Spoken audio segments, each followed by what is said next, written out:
Marcus Peters salty about trading by the Rams to the Ravens during the 2019 season at the same time that the Rams traded for Jalen Ramsey with the Jaguars.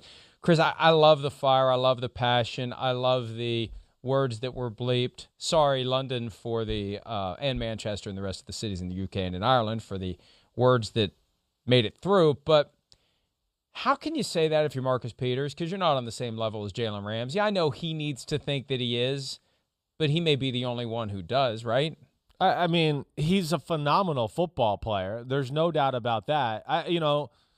Two of my favorites. I love their attitude, the way they play. They're fearless. They live on an island, all of those type of things. But, yeah, it seems like he's taken it a little personal with Jalen Ramsey. I think that's where it's like, don't blame Jalen Ramsey. He got nothing to do with this. Nothing at all. He became available through the Jacksonville Jaguars. And the Rams, yes, they disrespected Marcus Peters by going, we don't want to pay you because we think we're going to trade for a guy that's an upgrade. So don't be mad at Jalen Ramsey and do those type of things. And no, as good as Marcus Peters is, and he's definitely one of the 10 best corners in football, there's no doubt about it, he is not Jalen Ramsey. Jalen Ramsey is the best corner in football, and if you don't think he's the best corner in football, you think he's the second or third best corner in football. He does everything, and he's a special, special football player. And I think that's why the Rams made that choice there. But I don't want to be negative on Marcus Peters. He's an awesome football player. I just don't understand that take there. And if he's going to be mad at anybody, he should be mad at the Chiefs. Well, that's how you can go to that too. There's two teams that didn't want. There's two teams that got to the precipice of, wait, we have to pay this guy. Nah, let's trade him. So I think you could also sit there and go, well, maybe there's some reevaluating you need to do with your own self there, and hopefully he has done that. He's obviously found the right spot, the right place. It's the perfect mesh of his edgy character and the way he is as his personality and what they want him to do on the defensive side of the ball. So he should be happy. I mean, he really is in a great spot in Baltimore and really fits what they do.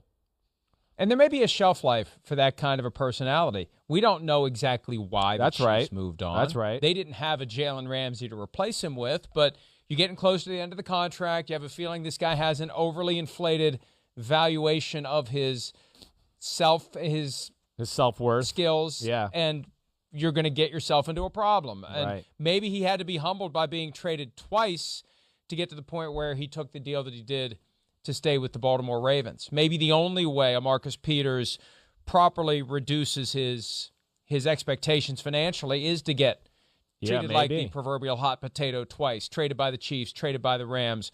And, oh, by the way, thanks to the 17th game, the Rams and the Ravens get together this year. So Marcus Peters and Jalen Ramsey, at some point, we'll find out next Wednesday night, will have an opportunity to renew acquaintances and have a conversation about which guy really is better. Right. Well, yeah, remember when they played 2 years ago, not long after the trade happened and everything like that, Baltimore steamrolled the Rams, right? Out of L.A. on a Monday night. I mean, steamrolled them. And Marcus Peters at one point, he got an interception late in the game. And you remember he got up and ran and yelled Jalen. He yelled it. You could hear it on TV. That's what he did. It caused a little ruckus between those two, I believe, after the game or anything like that. But even that was like a little bit of a cheap shot. Again, Jalen Ramsey wasn't the one that traded you away or was the issue here. He is the innocent bystander. I mean, he just was a pawn being moved in this whole thing. And that's where I don't get it. But either way, you're right. It's going to add to the rivalry, or at least the theatrics of that game in Week 17.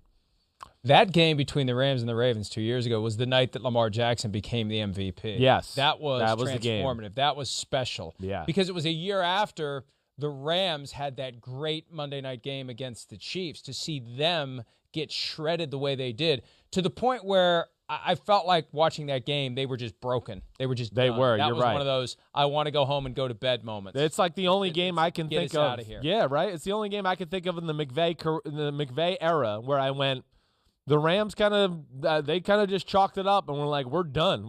This ain't going to be close. We can't compete. We'll see you next week. It's the only game I can remember where it went down like that for them. Hi, I'm Mike Tirico, and thanks for watching. Make sure to hit subscribe for the latest news and highlights from NBC Sports.